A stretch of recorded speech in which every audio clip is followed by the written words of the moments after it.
And that's a memo. Now for the top story tonight, the Council on Islamic-American Relations, based in Washington, is objecting to any profiling of Muslims or Arabs at the airport or anywhere else.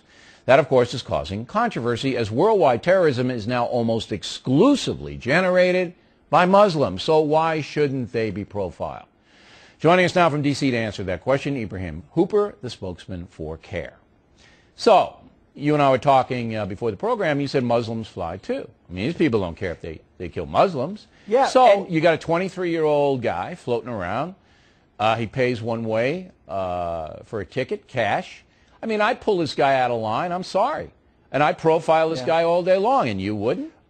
You mentioned at the top of the show that this chaos created by this incident is a victory for terrorists. You know what else is a victory for Al-Qaeda? Profiling.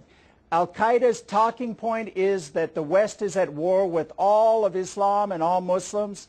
And when you profile people, when you pull them out of line based on the fact that they're Muslim and or they look like they're Arab, Al-Qaeda wins. Wait a minute. Hold it. You can't be naive enough, Mr. Hooper, to believe that Al-Qaeda doesn't tell their people, no matter what we do with profiling, whether we profile or not profile. Al-Qaeda, Al Jazeera, all of the propagandists, all of the Wahhabists are telling their people we're persecuting Muslims no matter what we do. So that argument just falls apart.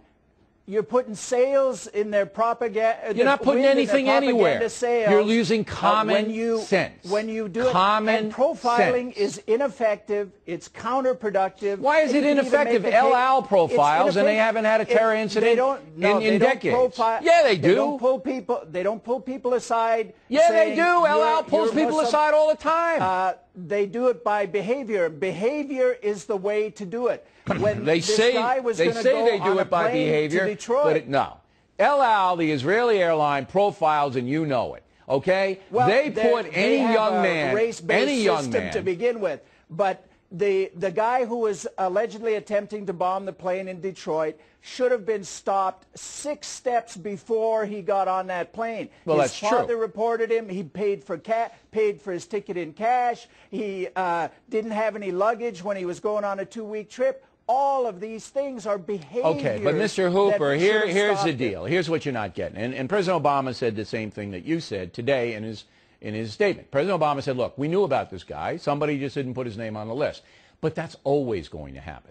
Always. When you have a massive bureaucracy, as I pointed out in Talking Points memo, there are always going to be mistakes.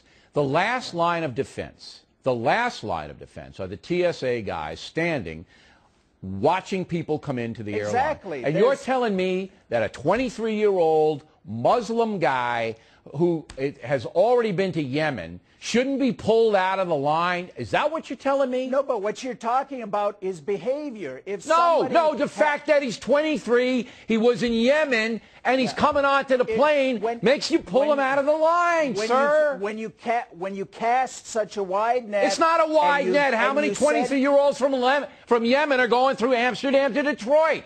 One or two. How many 23-year-olds from Saudi Arabia, from Algeria, from Sudan, from Yemen, from Nigeria, from all of these different countries?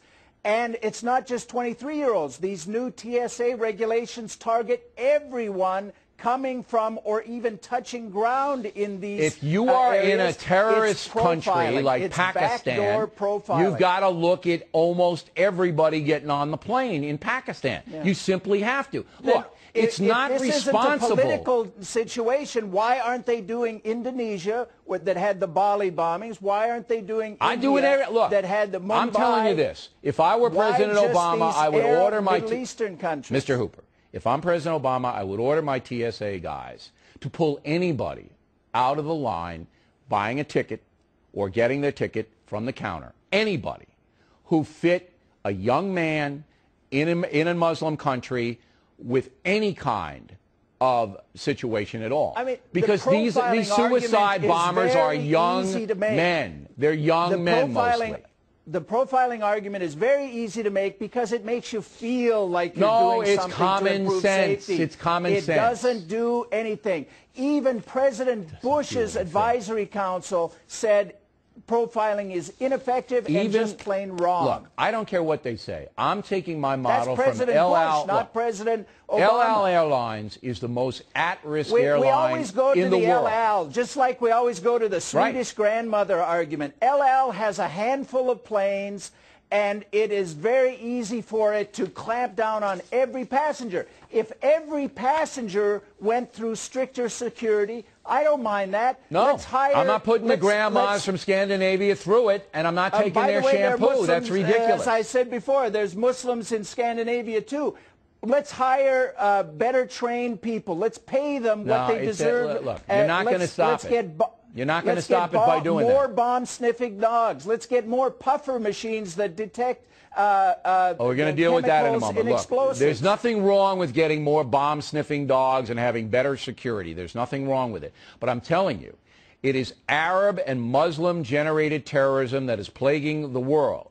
To not pull the profile people out is crazy. Reed and Timothy McVeigh and the abortion. Timothy McVeigh drove a truck, Mr. Hooper. He drove a truck. The Unabomber and all of these guys. All right. Well, we can't profile every mailbox that the Unabomber used, but we can put young men from Arab countries under a special microscope, and we should. Hey, Mr. Hooper, it's always good to debate with you, by the way. You're a stand-up guy for coming on. We appreciate it.